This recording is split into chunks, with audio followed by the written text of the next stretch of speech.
Let's fight. लड़ते हैं। अगर तुम जीते तो हम मान लेंगे कि तुम टाइगर हो, लेकिन अगर तुम हारे तो हमसे कुछ पैसे लेना और गुड़गांव से कहीं बहुत दूर जाकर सेटल हो जाना। बलराज, क्या कह रहे हो तुम? ये सही नहीं है।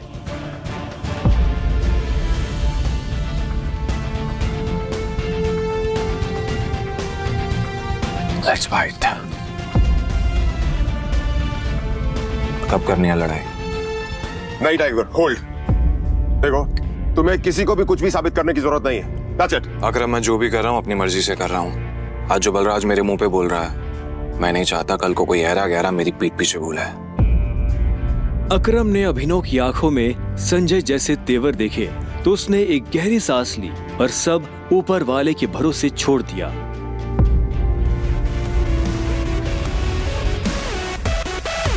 लगभग 1 घंटे के बाद बलराज अभिनव और अकरम के साथ अपनी प्राइवेट एरेना में आ गया था। ये वही एरेना थी जहां पर बलराज अक्सर लड़ाई किया करता था। उस बड़ी सी एरेना में उन तीनों के अलावा और कोई नहीं था। एक बार फिर सोच, मैं आज तक इस रिंग में हारा नहीं हूं। तुम इस रिंग में आज तक इसलिए नहीं आ रहे हो बलराज, क्योंकि तुम्हारा सामना आज से पहले संजय के बेटे टाइगर से नहीं हुआ था। तो अकरम मियां, किस पर दाव लगाओगे? मुझ पर या इस पर? बेवकूफों जैसी बात मत करो। भला टाइगर के होते हुए किसी और पर दाव लगाया जा सकता है क्या? सोच लो, बहुत बुरी तरह पछताओ। दुनिया हंसेगी तुम पर, मुंह दिखाने लायक नहीं रहोगे। चलो फाइट शुरू करते हैं। अभिनव ने बलराज को ऊपर से नीचे तक देखा। वो देखने में भारी था और अभिनव उसके इसी भारीपन पर वार करने वाला था। दोनों के बीच लड़ाई शुरू हुई। उसने जैसे ही अभिनव पर पहला मुक्का मारा तो अभिनव एक बार को सन रह गया। और एक बात हमेशा याद अपनी आखिरी सांस तक लड़ना है। समझ गया ना टाइगर? ये किसको लेकर आ गए? ये हम पे राज करेगा?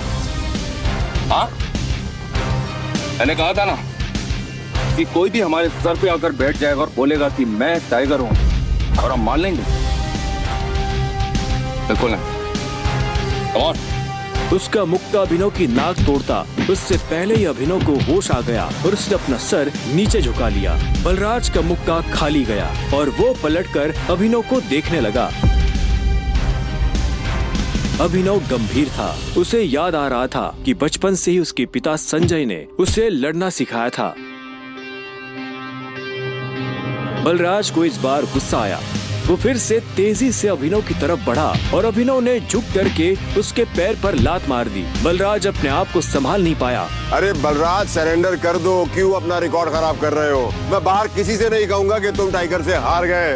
बलराज एक के बाद एक अभिनव पर मुक्के बरसाना शुरू कर दिए। अभिनव ने अपने आप को उसके मुक्कों से बचाया।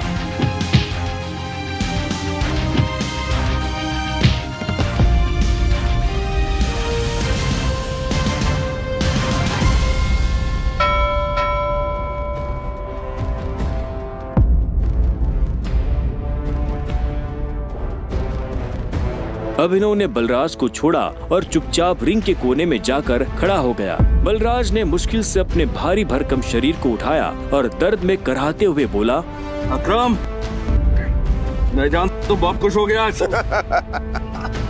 बलराज की कमर में मोच आई थी और उसने हंसते हुए अभिनव से कहा, कहां से सीखा ये सब?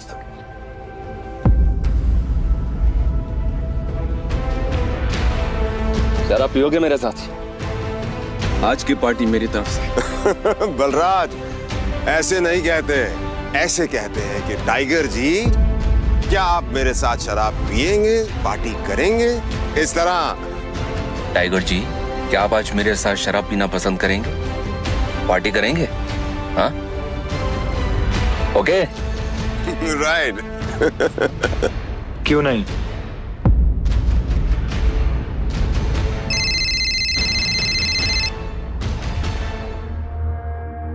हाँ अनन्या। देखो मेरे मम्मी पापा आ गए हैं, जो कुछ भी हुआ है उन्हें सब पता चल चुका है। वो तुमसे मिलना चाहते हैं तो तुम जहाँ भी हो अभी कभी घर आओ। क्या अभी? हाँ तो इतनी हैरान होने की जरूरत नहीं है, जो किया अब उसे भुगतो। वैसे अकरम बलराज, अभी तुम लोगों के साथ नहीं चल पाऊंगा, मुझे घर पहुंचना है, मेरे ससुराल, मेरे सास ससुराल ना। ससुराल? तुम्हारी शादी कब हुई? लंबी कहानी है, कभी और बताऊंगा। सब ठीक तो है ना? हमें मोंटी को बुलाकर बता देना चाहिए कि नहीं बलराज, अभी फिलहाल इसकी असली पहचान किसी के बारे में पता नहीं चलना चाहिए, और किसी को पता नहीं चलना चाहिए कि टाइगर लौट आया है। ठीक है? मोंटी जो कर रहा है उसे करने दो। चलो मैं निकलता हूँ, और अकरम तुम्हें याद है ना मुझे वो नई नौकरी के लिए। डोंट वरी, तुम्हारा काम हो जाएगा। ये सुन अभिनव ने अकरम और बलराज से हाथ मिलाया और वो बाहर आ गया। उसने अपने जाने के लिए एक कैब बुक कर ली थी। टाइगर, ये लो, ये वही शराब है जो हमने होटल में पी थी। अपने सास ससुर को जाकर पिला देना, उनकी 7 पुश्तों में किसी ने नहीं पी होगी। इस सब के लिए थैंक यू अकरम। तुम्हें भी वापस आकर हमारी उम्मीदें जिंदा करने की।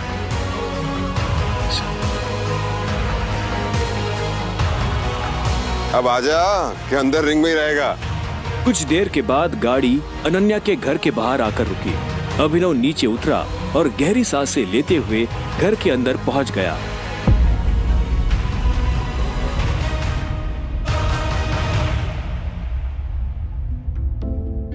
नमस्ते मम्मी जी, नमस्ते पापा जी। ये मैं आप लोगों के लिए लेकर आया था। अरे वाह, क्या बात है, बहुत एक्सपेंसिव है यार। हैं?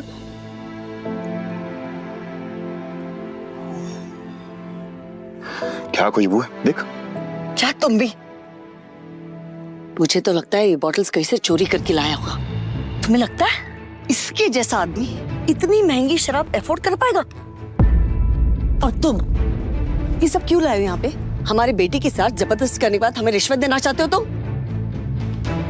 वो भी चोरी की हुई शराब? सॉरी, लेकिन ना ही मैंने किसी के साथ जबरदस्ती की और ना ही कोई चोरी की है। अच्छा, तो फिर मेरे बेटे के साथ तुम्हारा भूत आया हुआ था? तुम ये सब इसलिए कर रहे हो ना ताकि तुम मेरे बेटे की जायदाद हड़प कर सको? तुमने कहा तुम और कहा मेरी बेटी। अभिनव को ऐसा लगा जैसे उसके सीने में किसी ने छुरा घोंप दिया हो। कोई भी उसकी बात सुनने को राजी ही नहीं था। हाँ, ये बात ठीक है कि वो अनन्या के साथ उसने ये सब जानबूझकर नहीं किया था। उसे खुद नहीं पता था कि वो अनन्या के कमरे में कैसे पहुंच गया। अगर उसे पहले से ये सब पता होता तो वो कभी ऐसा नहीं करता। पर आखिर में अभिनव ने कोई सफाई नहीं दी। उसे पता था कि कोई फायदा नहीं होगा। गूंगे हो? मुंह में जुबान नहीं है तुम्हारे? शर्मिला, बैठ। अभिनव, बैठ जाओ। शर्मिला अभी भी गुस्से में उसे देख रही थी। अभिनव बैठा और राजीव ने आगे कहा, तो वहाँ जो कुछ भी हुआ है हमें उसके बारे में सब कुछ पता है, और अनन्या को भी ये मालूम नहीं है कि उसके साथ कैसे हुआ है। लेकिन मुझे ऐसा लगता है कि वहाँ पे कोई बहुत बड़ी गड़बड़ हुई है। चलो, अब जो कुछ भी है, तुम्हारे और अनन्या का रिश्ता तो बदल नहीं सकते। वैसे भी जो कुछ हुआ उसका उसे मलाल नहीं था। अगर वो अनन्या से नहीं मिलता तो वो अकरम से कभी नहीं मिल पाता। साथ ही वो बाहर की दुनिया में अनन्या का नाम भी खराब नहीं होने देना चाहता था। ऐसे में वो भी नहीं चाहता था कि ये शादी टूटे। तो अभिनव, तुम क्या करते हो?